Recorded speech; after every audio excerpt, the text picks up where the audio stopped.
O tema que me convidaram para falar tem a ver com uma parte da tauromaquia que eu muito gosto, que é o forcado, e o tema proposto é exatamente a origem e a evolução do forcado, a arte e a técnica desta figura única. Eu pensei em separar esta conferência, esta conversa, em duas questões fundamentais. Por um lado, uma parte histórica, por outro lado, uma parte que tem a ver com a técnica e a parte artística do forcado. O tempo não é muito, isto era uma conversa que dava pano para mangas e estaríamos aqui certamente à conversa a largas horas porque o tema é muito vasto, mas vou tentar fazer uma abordagem o mais sucinta possível dentro da vastidão do tema. Dizer-vos desde logo que começar na abordagem do moço de forcado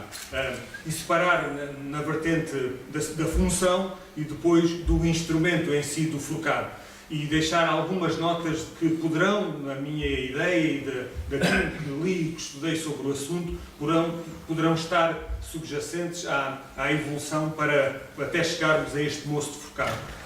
Numa primeira fase, a tauromaquia, como muitos de vós sabem certamente, era feita a cavalo e a participação que havia a pé, que mais tarde vieram dar nos forcados ou naqueles que começaram a torear a pé, era feita por gente que tinha lanças, os tais peões com lanças que prestavam alguma ajuda no caso de alguma eventualidade acontecer aos cavaleiros que lidavam nos recintos tauromáquicos. Esses peões de lança mais tarde também deram aso a que aparecessem uns alabardeiros, com uma outra função que era adaptada também para o espetáculo, não só na proteção dos nobres e dos fidalgos que toreavam, como inclusivamente a tauromaquia evoluía em recintos que não eram próprios e era necessário haver uma delimitação dos próprios espaços. Imaginemos o terreiro do Paço em Lisboa, a Praça Maior de Madrid. Havia essa delimitação que era feita por estes personagens que, com o uso dessas armas, das lanças, das alabardas, poderiam também ajudar a delimitar o local onde se realizava o espetáculo. No entanto, essas armas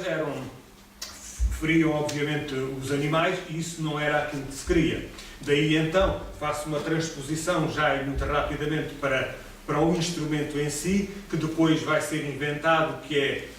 digamos, inicialmente um forcado tridente, com a queda de um dente fica o forcado bidente, tal como hoje é o símbolo dos nossos forcados. Mas até chegarmos ao moço, vem, se calhar, como precursor, esses tais peões de lanças, esses tais alabardeiros, depois, muito mais para a frente, os monteiros de El Rei, aqueles que acompanhavam os nobres e os reis nas montarias, nas caçadas que faziam e que mais tarde tinham também a incumbência de trazer esses touros que existiam a campo para os locais onde se realizavam as tauromaquias, mais tarde também apelidados como monteiros das chocas, e curioso que ainda hoje chamamos chocas exatamente aos cabrestos, porque eram vacas saídas, vacas com o cio, que tinham a capacidade de atrair os touros, esses animais que andavam em estado selvagem por o campo, porque o conceito de ganadaria, como temos hoje, com um cercado, com seleção própria, com cultivo próprio e criação própria, não existia. E então os touros andavam dispersos, era preciso que existissem estas tais vacas e estes artifícios para facilitar que os touros viessem atrás delas e fossem conduzidos aos locais do espetáculo. Esta é, assim, um caminho que se vai fazendo. Estes tais monteiros de El Rei, estes monteiros das chocas, são também depois adaptados no próprio espetáculo para fazer a proteção, muitas vezes, dos nobres que assistiam aos espetáculos quando os recintos ainda não eram dotados de trincheiras, ou ainda não estavam, ainda o público não estava perfeitamente salvaguardado das investidas dos touros. E então o que é que acontecia? Era necessário que alguém fizesse essa proteção. E para fazer essa proteção começaram por ser esses elementos, mais tarde que utilizavam o tal forcado nessa instância para poder proteger, nomeadamente os nobres que se encontravam, imaginemos, numa escadaria e que, para evitar que os touros para lá fossem, o uso deste instrumento salvaguardava e impedia que os animais chegassem aos locais onde o público se encontrava. Isso veio consubstanciar aquilo que mais tarde ficou conhecido como a Casa da Guarda. A Casa da Guarda que se fazia não só nestas condições, como inclusivamente alturas houve em que os nobres poderiam assistir aos espetáculos mesmo na arena, e havia aí um palco, que normalmente até poderia ser quadrado, e eles dispunham-se à volta do palco, numa coisa que ainda hoje chamam como, e é conhecida uma tática militar, como a tática do quadrado, que dispunham 2 a 2 em cada um dos lados do quadrado e faziam a proteção dos nobres que assistiam naquele lugar. Talvez daí derive mesmo este número 8 para o número que hoje em dia, e desde há muito, os forcados apresentam em praça para as pegas de caras. Esta proteção, esta chamada Casa da Guarda, com o tempo deixa de fazer sentido, porque o espetáculo ganha, o recinto dos espetáculos ganha umas outras condições, o público começa a ficar, digamos, à margem daquilo que se passa na arena, e a Casa da Guarda deixa de fazer sentido. A Casa da Guarda, que já nessa altura era então interpretada por alguém que agarrava os forcados, que eram os chamados moços de forcado, o nome que ainda hoje os forcados ostentam, nome que ainda hoje tem esse instrumento que serve de símbolo à nossa forcadagem. Depois desta, digamos, muito breve e sucinta transposição desses tempos até ao surgimento da pega, porque nesta altura, ainda que a Casa da Guarda tenha sido a precursora da pega e dos forcados, não era uma atividade que se parecesse. E como a Casa da Guarda deixa de fazer sentido, o que acontece é que os forcados, esses moços de forcado, passam a ter uma função meramente simbólica. Tão simbólica que a forma de os ter ativos no espetáculo tauromáquico era trazerem à zémula das farpas, a mula que transportava a ferragem que iria ser utilizada pelos artistas, pelos cavaleiros em praça. É isso que ainda hoje se vê recriado nas touradas de gala à antiga portuguesa do século XVIII. Vemos essa recriação feita pelos moços de forcado. Mas eles ainda não eram parte integrante do espetáculo, porque a pega, ainda que já existisse a pega, que a pega, segundo alguns historiadores, terá surgido no segundo quartel do século XVII.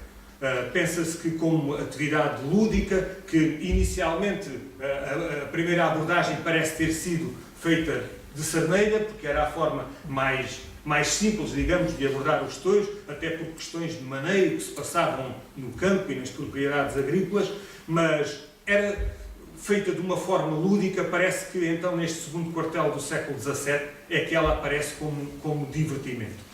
Se assim é, e se assim for verdade, temos do século XVII, XVIII, XIX, XX e XXI, 5 séculos que a pega atravessa ao longo dos tempos. Para marcar um pouco esta evolução, eu arranjei aqui algumas datas que me parecem chave e que me parecem marcos importantes da evolução do forcado. Desde logo, a primeira data desse século XVII, o surgimento da pega, que será 1600 e tal, vamos pô-la sempre para diante de 1640, para não pôr o início da pega uma atividade tão, uma atividade tão tipicamente portuguesa que tenha surgido durante o domínio filipino e o domínio dos espanhóis. Vamos pô-la sempre um pouco mais para a frente de 1640, mas que terá surgido nessa altura. Mas, como vos disse, não estava integrada no espetáculo. A integração da pega no espetáculo, também segundo algumas versões, parece ter surgido no século seguinte, no século XVIII.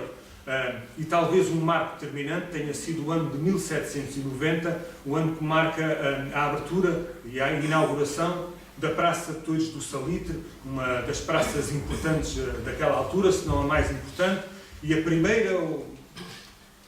que surge após o terremoto de 1755 em Lisboa, quando muitas ficaram destruídas, ou a grande maioria, e então esta Praça de Touros do Salitre aparece com uma grande pujança, e é aí que surgem os primeiros indícios da pega integrada no espetáculo. Essa integração da pega faz-se com, digamos, algumas limitações, não é uma pega ainda, obviamente, longe disso, muito artística. A proliferação de focados ainda não é muito grande, porque ainda não existe este hábito muito fortemente enraizado e integrado dentro do espetáculo tauromáquico, mas outro fator, e transpondo já para o século seguinte, como bem esta viagem é rápida, vamos chegar ao ano de 1837, reinado de Dona Maria II, ela que é responsável pelo período em que, muito breve, de alguns meses, em que as corridas de touros estiveram proibidas em Portugal. As corridas de touros estão proibidas, mas dada a força da afição que se manifestou nessa altura, rapidamente a situação foi alterada e o espetáculo reapareceu novamente. Mas reapareceu de moldes diferentes daquele em que existia.